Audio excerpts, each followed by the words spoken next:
Hello, Sneak Peek. I'm here with the legendary musician, producer, actor, and now director, RZA. Wow, right? Well, good to be here, yo. Thanks for having me come down and hang out with you and the rest of your crew, who they can't see behind the camera, but they are there working. Yeah, and thank you for coming out with us. So, can you tell me a little bit about your new movie, The Man with the Iron Fists? Oh, man, this movie, The Man with the Iron Fist, is a movie full of fun, action, pretty women, great weaponry, and a magic story that kind of take you like to a fairy tale world in a way, you know?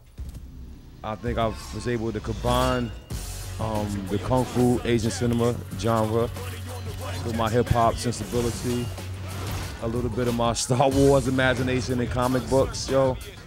And I came with The Man with the Iron Fist. So I'm really proud of this film, yo. This is definitely a film that deserves to be seen on a big screen with a big bucket of popcorn.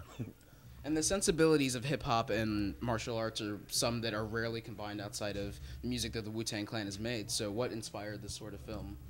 Well, if you look at it, you know, the martial art genre has been inspiring me since, you know, the early days of Wu-Tang. And even prior to that, you know, just growing up in the hood, martial art movies was my way of escapism. And I would cut school sometimes just to, you know, to go hang out in theaters and watch these movies. What I bring to it now, though, is a guy who's really seen 1,000 films in the genre, but yet no one with American like as American film watchers and film goers, you know. I took the time to study under a great teacher, Quentin Tarantino, who's presenting the film.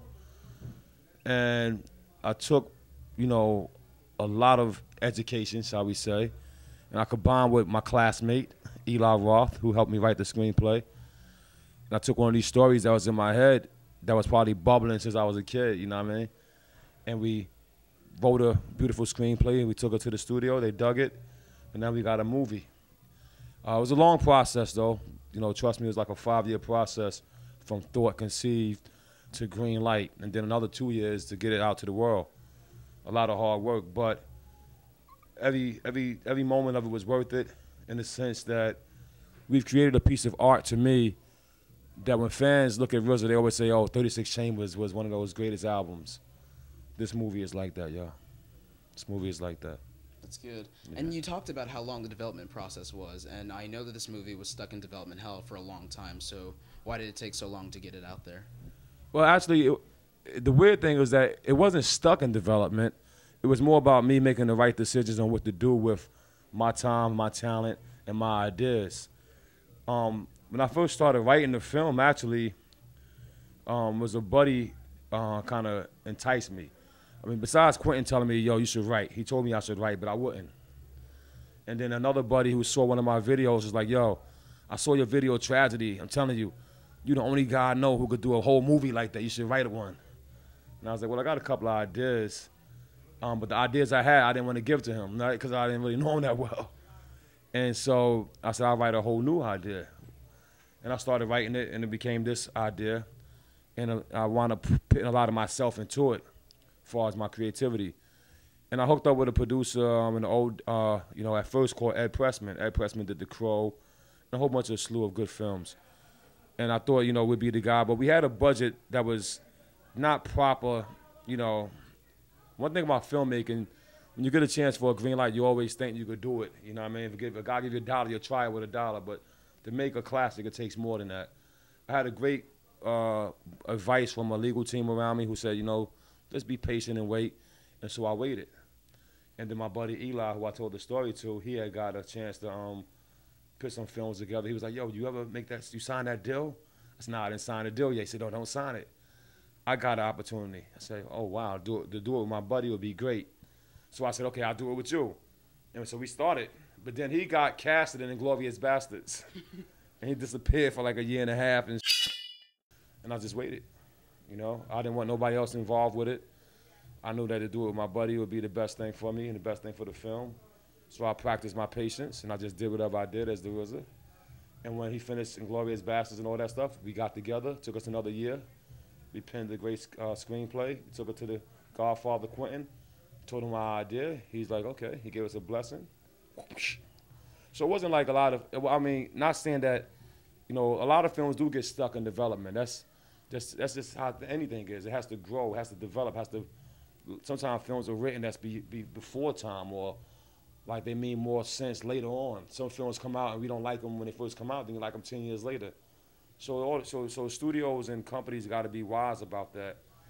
So it's okay if your film sits in development. I know a lot of people write their screenplays and they get discouraged. It's okay to let it nurture, you know what I mean?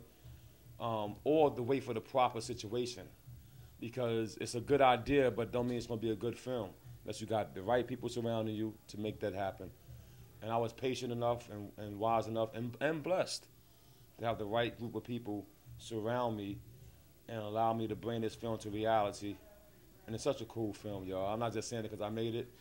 I watched it recently about 3 weeks ago, about 3.5 weeks ago. I watched the first 35 print of it with Quentin, and I was nervous as I was sitting there like, oh, this motherfucker like it. I hope he like it. I hope he like it. And about 2 or 3 minutes in, he laughed. Then he kind of tapped me. He's like, ho, bong, bong. Then I got a couple of those, and I was like, I'm good. You know what I mean? So it seems like that waiting paid off. I know that you worked a lot on this film. I mean, you were the director, you were the writer. I know you did the score. Yeah. Previously, you've done the score for Kill Bill with Quentin, and I know that you probably have a lot of experience scoring films now. So I'm wondering, what was the hardest part of making this film for you? Well, the score became the hardest part because the score was never part of my plan. I mean, I wrote it because, I wrote the story. Then me and Eli wrote the screenplay. That was part of the plan. But directing it was always part of the plan. Acting was a 50% plan. I didn't care if I acted as the character or if I had somebody else do it.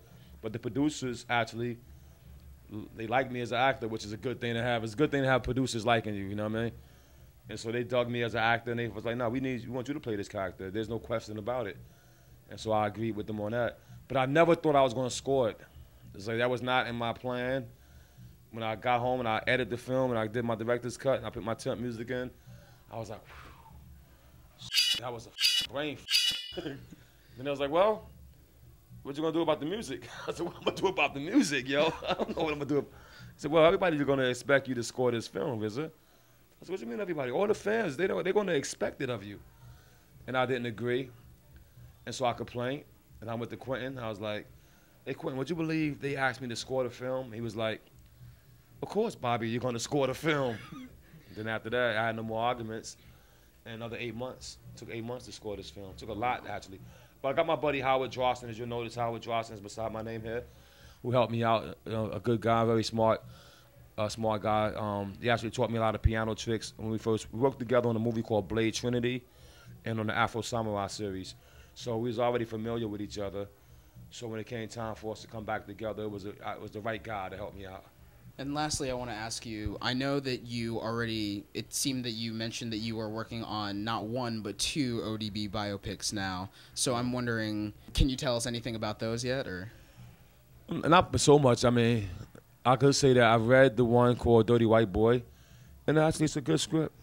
You know what I mean? They got a good cast of people they want to portray in it. I think they could pull it off, to be honest with you.